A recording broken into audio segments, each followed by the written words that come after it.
If that's all you're doing and you're not using your God-given power in 2 Timothy 1:7, your God-given choice to show up differently and evolve and learn and grow, you are at the level of the beast.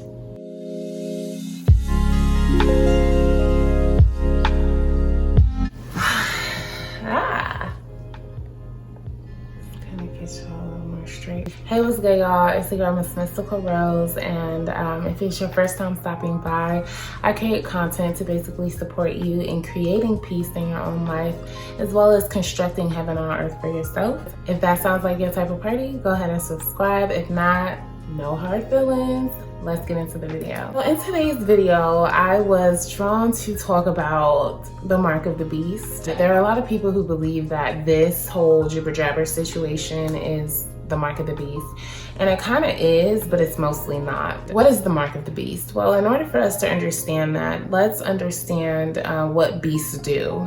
Beasts, or animals, eat, sleep, have sex, allocate resources, and go to the bathroom. They eat, sleep, have sex, go get their resources, and go to the bathroom.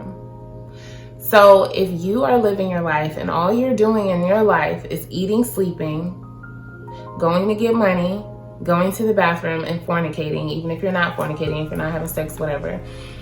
But if that's all you're doing, that is the mark of the beast.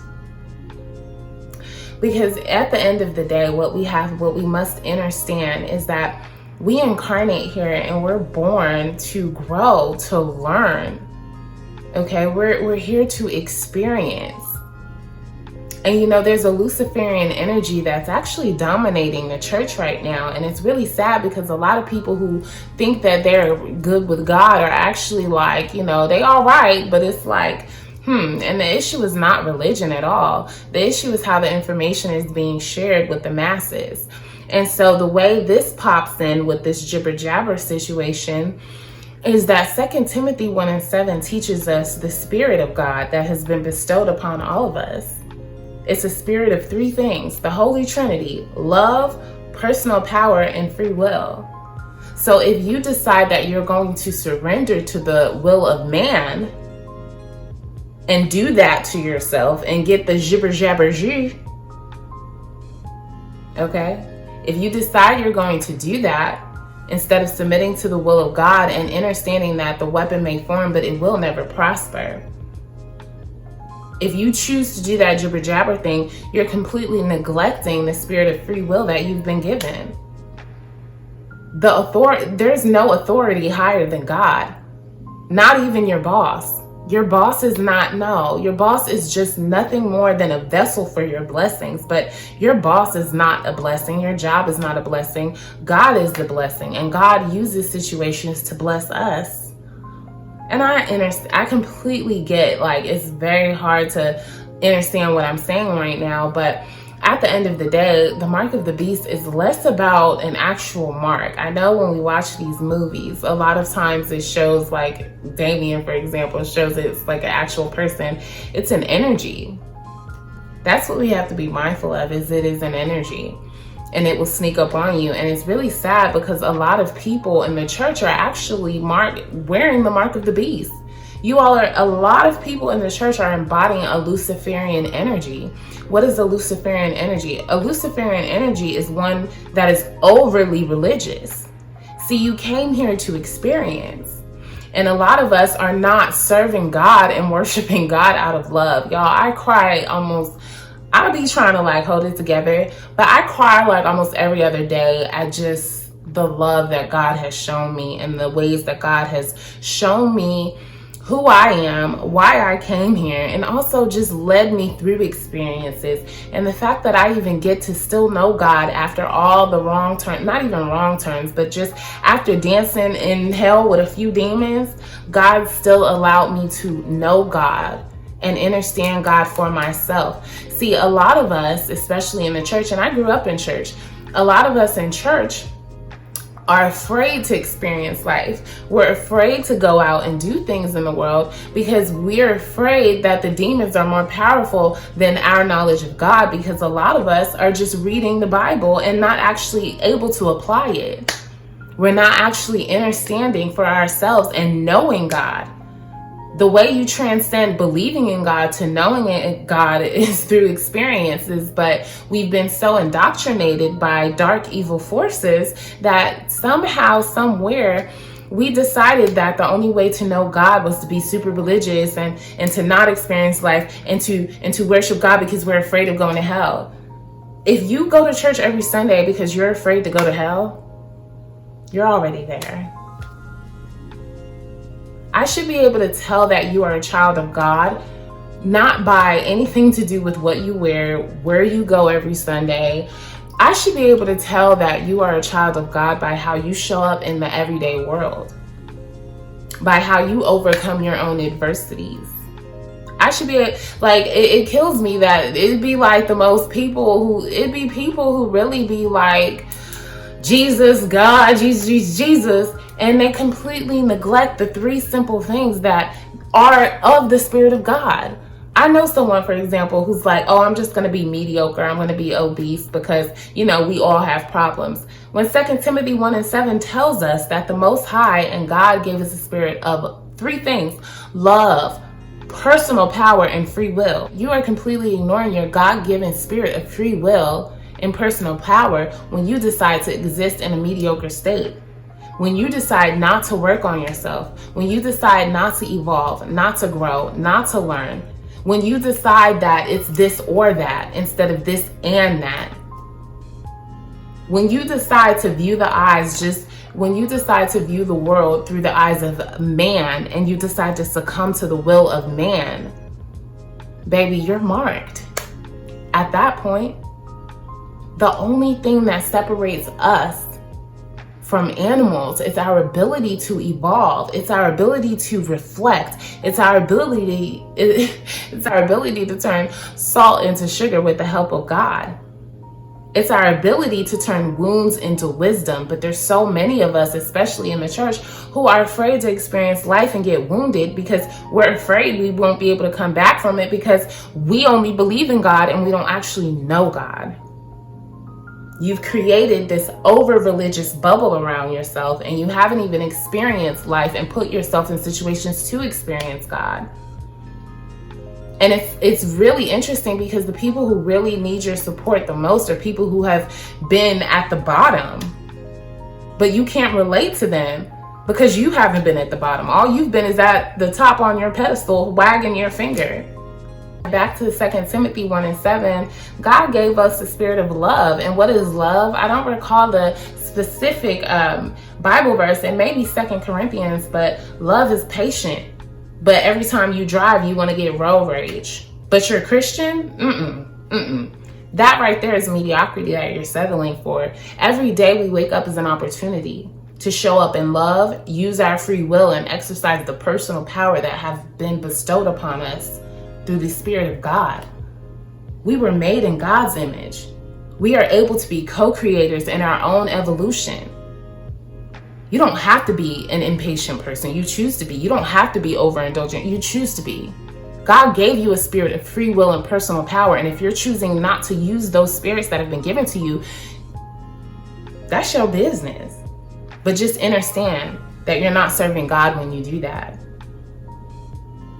You're living at the level of a beast and you're choosing not to evolve, grow, and push. Because guess what? You could bring a rock to a sword fight with God. That's faith. That's, I'm going to jump out the window and just see what happened because I know God got me. You can't be sitting on the porch scared to experience life. You can't be sitting on the porch taking your orders from a group of people who don't even care about you, from a group of people who literally kept your people enslaved and brought your people the religion that you're practicing so heavily to indoctrinate you into their way of thinking.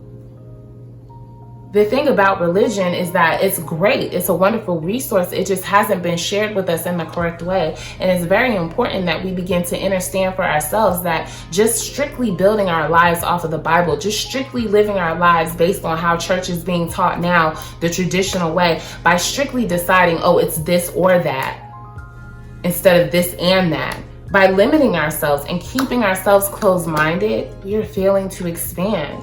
We are failing to grow. We are failing to learn. And that is the real tragedy.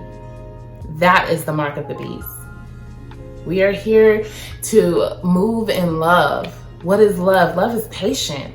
Love is kind. Love does not envy. Love does not boast. Read that.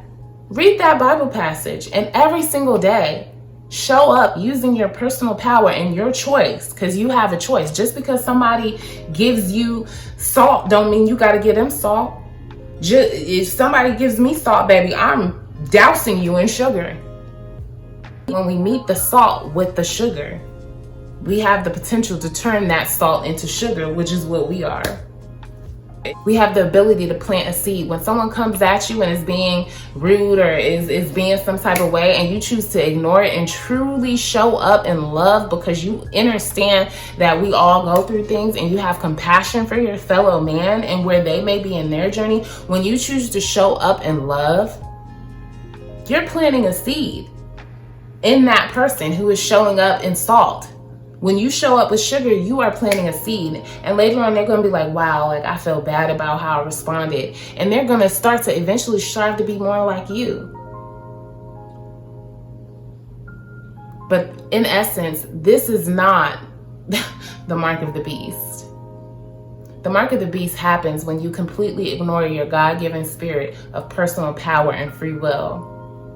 When you decide that whatever a certain group of people says, I'm going to abide by the rules because you're putting that group of people in the place of God. The Most High would never make certain things. God is a God of love, not fear. God wants us to move with each other in love, move in the world in love, move with ourselves in love. Only do things out of love.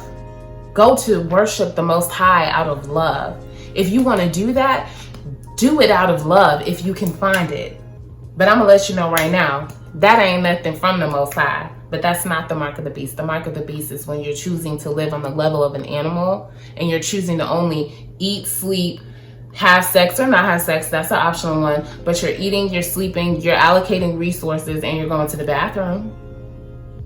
If that's all you're doing and you're not using your God-given power in 2 Timothy 1:7, your God-given choice to show up differently and evolve and learn and grow, you are at the level of the beast. And you are wearing the mark of the beast proudly. I don't care how many tithes you pay. I don't care that you go to church every Sunday for all 5 services every day. I don't care. I don't. If you are choosing to just copy and paste the word of God instead of actually experiencing God for yourself, that's the mark of the beast. If you're not actually opening your mind up and understanding that it's not this or that, it's not heaven or hell, it's this and that, it's both. There's more than one way to get to the same place. I always say this, like, you probably have a supermarket in your town. You can probably get to that supermarket the same way. Now is the time of oneness for us all to be meeting on a common ground. Now is not the time for division, to be like, oh, chakra healing is demonic. How? Chakra healing is energy work. Chakra healing is the equivalent of giving it to God and leaving it there. It's releasing the things that no longer serve us and the old energy that we don't even realize is still trapped in our bodies. But if we ignore 2 Timothy 1:7 and we decide and we choose not to exercise our personal power and free will to release the illusion of control, you're a control freak. That is not normal. That is a fear to release and surrender your complete being to the Most High. You feel like you have to control every little thing of the situation. That is the mark of the beast. There is more than one way to skin a cat. It's time that we come together on common ground.